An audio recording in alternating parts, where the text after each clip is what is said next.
All right, ladies and gentlemen, thank you for joining us here on another episode of BuckleBomb Entertainment Presents The Lockup. With me today, we have former IWA Unlimited Club Championship, IWA Unlimited Tag Team Champion, IWA Adrenaline Tag Team Champion, also a former Renegade Pro Wrestling Heavyweight Champion, Renegade Pro Wrestling Hardcore Champion, Renegade Pro Wrestling Junior Heavyweight Champion, Heartland Championship Wrestling Tag Team Champion, Heartland Championship Wrestling Light Heavyweight Champion, Illinois Champion Alliance Wrestling Tag Team Champion, Rose City Championship Wrestling Tag Team Champion, Visionary Championship Wrestling Entertainment Tag Team Champion, and also Do or Die Pro Wrestling Heavyweight Champion, Nikki Driftwood. Nikki, thanks for joining me. Thank you for having me. That is a long list of accomplishments you got there. Congratulations. Thank you. All right. So can you talk about, what got you into wrestling, maybe some of your early influences in life as far as wrestling? It was 1998, and that was when wrestling was ruling the world. WCW. Oh, yeah. And WWF, the Monday Night Wars, and this kid in my school had it. One day he'd have an NWO shirt, and one day a DX, one day Stone Cold.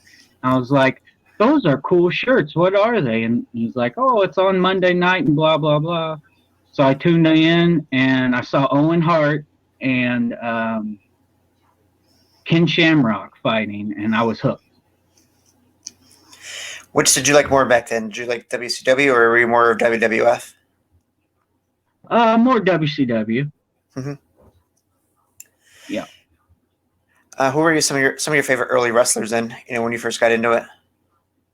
I would. That was back in the day of video rental stores like Blockbuster and whatnot. Oh yeah. So I would rent old tapes. So so the current at that time, I really liked The Undertaker, and but when I watched the tapes, who stood out the most was probably Bret Hart. Yeah, some of the classic favorites, some of the best, back in that day for sure. Oh yeah. Can you think of any one specific wrestler maybe that, maybe influenced your style of wrestling? Early on, I tried to be Shawn Michaels and Ric Flair. The showman. Yeah. But now that I've come back as female, which I'm sure we'll get to that in a minute, I've tried to look at a lot of Allison Danger from former Ring of Honor wrestler, and Bull Nakano from Japan. Even though I don't slam girls on their heads or anything like that. I do like her a lot. Have you had the chance to wrestle in Japan yet, or was there any plans to? Oh no, not yet. I wish. Maybe after everything calms down, from the pandemic, hopefully. We'll see, yeah. So you brought up, transitioning. What was that like? Was it scary to think, go from wrestling male now to wrestling as female? Oh, yes. I think that was probably the scariest thing in my life. I remember sitting in the parking lot of the arena, and that night it was my first night as Nikki, and I was afraid to get out of the car. It took me like 30 minutes to get out. I was so afraid I wouldn't be accepted, I didn't care about being made fun of, but I just wanted to be accepted and, the right pronouns. I'm sure that, oh yeah, how important that is, and things so like that. And we always have our, we think this is how it's going to go, but then it's like, okay, is it how it's actually going to go? Right, right. Yeah, So I had yeah. were people accepting at first, or did it take a while? They were real accepting. I haven't had that was over a year ago when Hmm. I had when Nikki debuted, and I haven't had any negativity at all, really. All acceptance. Everyone calls me right pronouns, calls me Nikki.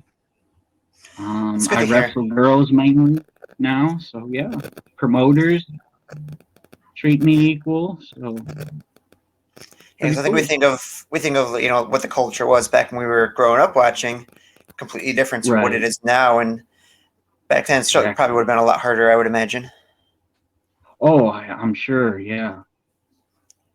Oh, for real. So what are some of your hobbies outside of wrestling?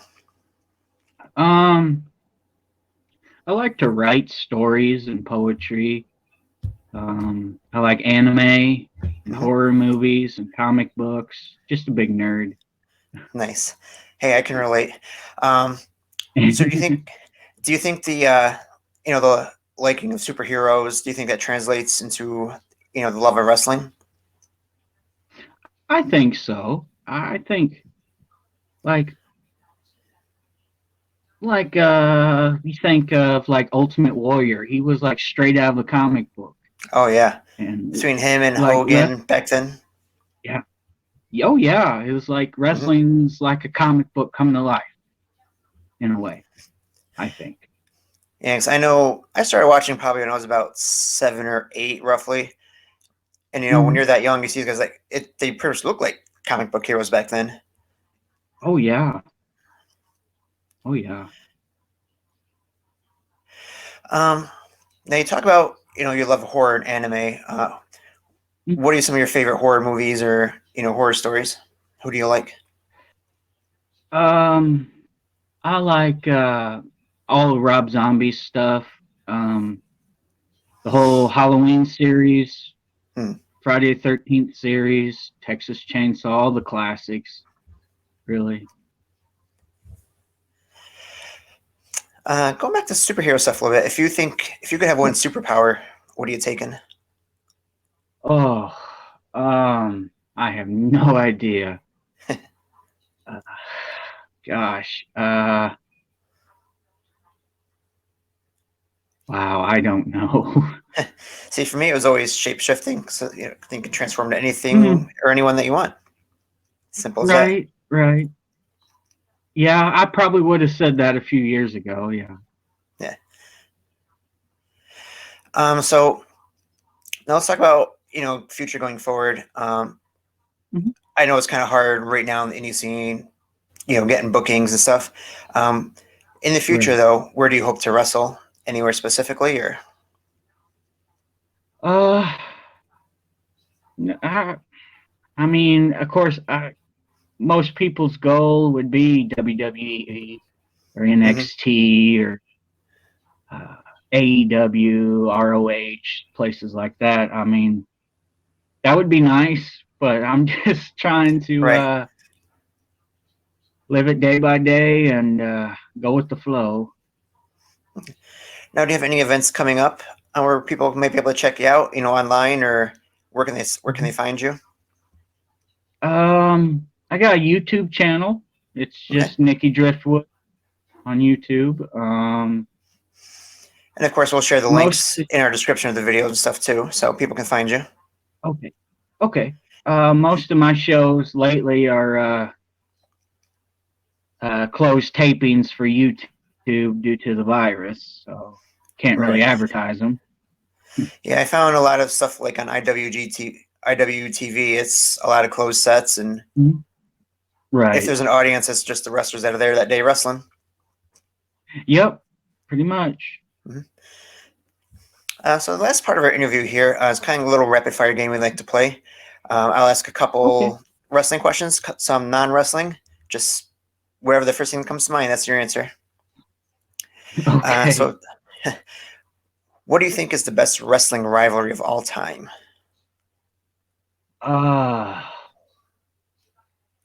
I liked the whole Kane and Undertaker, they were brothers, and Undertaker burned down the funeral home. I thought that was pretty cool and That a was cool rivalry yeah, it was that great lasted. storytelling. Yeah. Oh yeah. Okay, so today being National Pizza Day, what's your favorite pizza topping? Pepperoni. Classic. Who Yeah. was better at horror, Stephen King or Wes Craven? Oh, I've seen more Wes Craven stuff, so I'd have to go with him. Okay. What gimmick match in wrestling needs to go? Just never be done again. The first thing that came to my mind was bra and panties, but they're kind of gone now. So Agree. Hopefully never to return. yes. The better third generation wrestler, The Rock or Randy Orton? Ooh, I say actual wrestler Randy Orton, entertainer The Rock. Good answer. Good answer. So last one here. Which is tougher, wrestling during the pandemic or when you first came out as transgender to wrestle? When I first came out. Okay. Definitely, certainly mentally taxing. Yes. Very much. Well, thank you for joining me, Nikki. I will definitely be sure to share your socials. Let people know where to find you. Is there anything else that you want to promote right here at the end, or? No, I don't got anything. All right. Well, thank you for joining me, and everybody have a great night. Thank you.